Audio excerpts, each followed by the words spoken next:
الحمد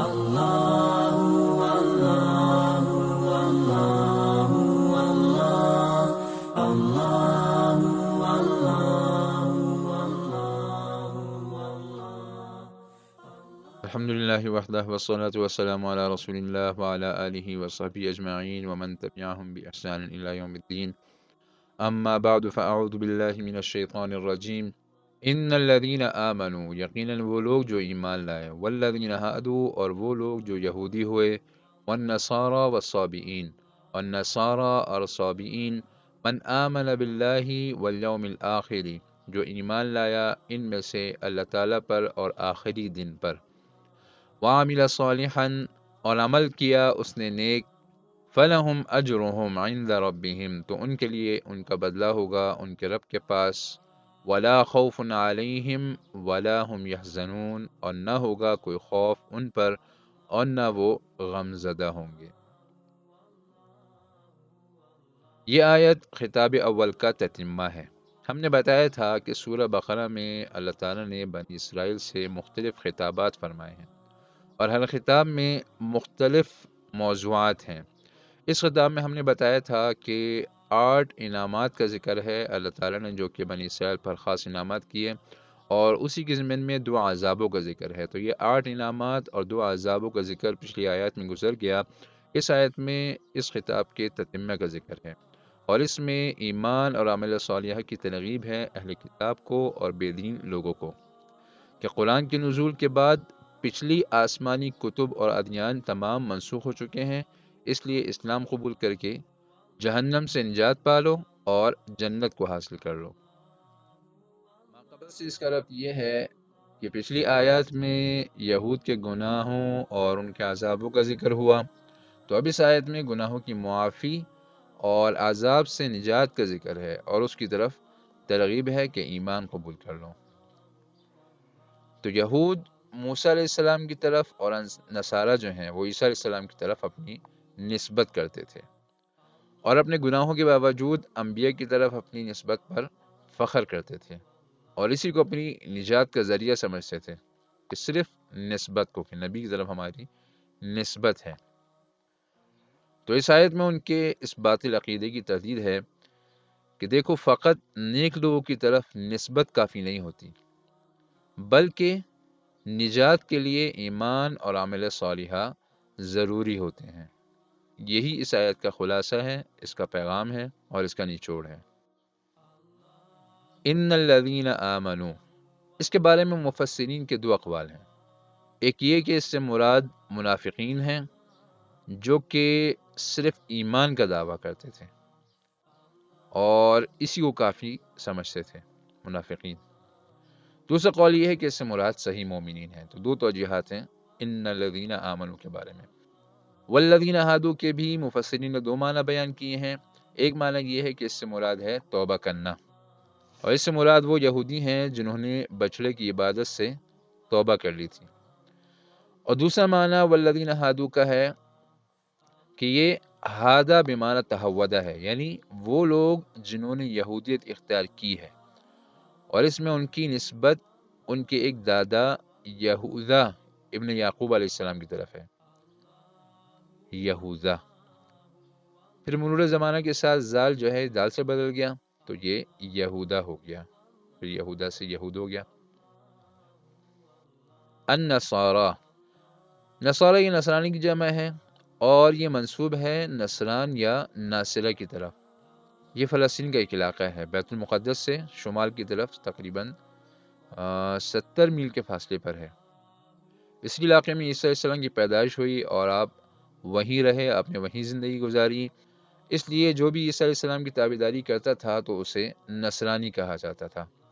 تو اسی وقت سے یہ اصطلاح مشہور ہوئی، اور قرآن و حدیث میں بھی عیسیٰ علیہ السلام کے ماننے والوں کو نصرانی کہہ کر ذکر کیا گیا ہے۔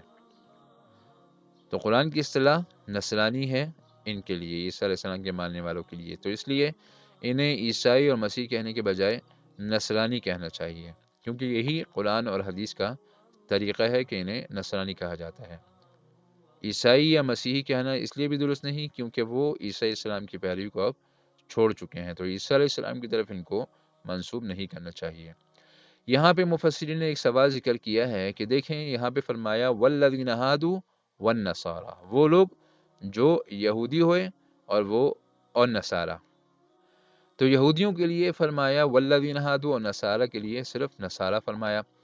تو اس کا جواب مفسرین نے یہ دیا ہے کہ اصل میں قرآن پاک میں ذکر ہے انا ہدنا الیک، کہ یہود کہتے تھے کہ ہم نے اللہ تعالیٰ کی طرف رجوع کیا، اپنی دینداری کا دعویٰ ان الفاظ میں کرتے تھے، لیکن پھر اس کے بعد شرک و کفر میں وہ لگ گئے اور انہیں اپنے اس دعوے کی پھر کوئی پرواہ نہیں تھی. تو اس جملے میں بھی انہی کا طریقہ اختیار کیا گیا ہے ان کے باطل دعووں پر رد کرنے کے لیے. الصابئین، صابئین یہ صابی کی جمع ہے اور یہ لفظ صبا سے ماخوذ ہے اور اس کا معنی ہوتا ہے مائل ہونا.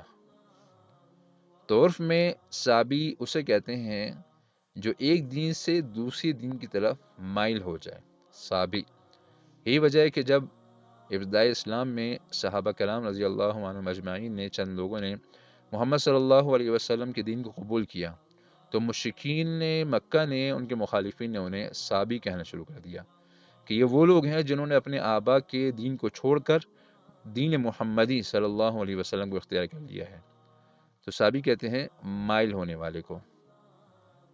قرآن کی اصطلاح میں صابئین کسے کہا جاتا ہے؟ صابئین ایسی جماعت کا نام ہے قرآن کی اصطلاح میں جو کہ یہود و نصارہ اور مومنین کے علاوہ ہیں. پھر ان کا دین اور ان کے عقائد کیا تھے؟ تو اس کے بارے میں علماء اور مفسرین کے مختلف اقوال ہیں. ایک قول یہ ہے کہ یہ ابراہیم علیہ السلام کی قوم تھی جو کہ ستاروں کی عبادت کرتی تھی. ایک قول یہ ہے کہ ان کا کوئی دین نہیں تھا. ایک قول یہ ہے کہ زبور کے ماننے والے تھے. بہرحال اس کے علاوہ بھی اور بہت سے اقوال ہیں. ان سب کا خلاصہ یہ ہے کہ ان لوگوں کا کوئی خاص دین نہیں تھا. قرآن کے نزول کے وقت یہ لوگ شام و عراق میں رہتے تھے اور توحید و رسالت کا عقیدہ بھی رکھتے تھے اور خود کو یہ لوگ کہتے تھے کہ ہم انصار یحییٰ علیہ السلام ہیں، یحییٰ علیہ السلام کے ماننے والے ان کی طرف خود کو منسوب کرتے تھے اور زبور کو یہ لوگ مانتے تھے. یعنی صابئین بھی یہود و نصارہ کی طرح آسمانی کتاب اور نبی کے ماننے والے تو تھے لیکن ان میں ایمان موجود نہیں تھا. یہاں پہ ایک سوال پیدا ہوتا ہے. سوال یہ ہے کہ من آمن باللہ والیوم الآخری میں دو عقائد کا ذکر ہوا، اللہ تعالیٰ پر ایمان لانا اور آخری دن پر یعنی قیامت پر ایمان لانا. تو سوال یہ ہے کہ جب تک تمام رسولوں اور آسمانی کتب پر، ملائک و تقدیر وغیرہ پر اور تمام ایمانیات پر ایمان نہ لایا جائے تو صرف ان دونوں پر ایمان کے ذریعے پورا ایمان حاصل نہیں ہو سکتا. اور اسی طرح ایک سوال یہ پیدا ہوتا ہے کہ یہود و نصارہ تو پہلے سے ہی ان دونوں پر ایمان رکھتے تھے، یعنی ایمان باللہ اور ایمان بالآخرت تو ان میں موجود تھا. تو یہاں پہ ان دونوں کو ذکر کرنے کا کیا فائدہ ہوا؟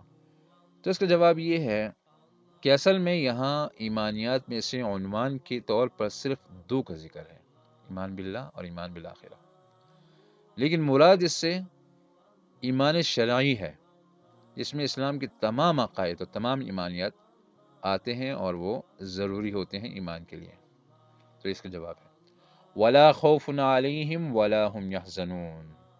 اس میں دخول جنت مراد ہے، یعنی جو ایمان لائے گا تو وہ داخل ہوگا جنت میں اور اس پر کوئی خوف نہیں ہوگا اور کوئی غم نہیں ہوگا. خوف اور حزن یعنی خوف اور غم کی تفصیل ہم نے پہلے بیان کر دی ہے کہ خوف کا تعلق ہوتا ہے مستقبل سے اور غم کا تعلق ہوتا ہے کسی گزرے ہوئے نقصان سے. سبحانک اللہم و بحمدک نشہد ان لا الہ الا انت نستغفرک و نتوب الیک. ربنا آتنا في الدنيا حسنة وفي الآخرة حسنة وقنا عذاب النار. الله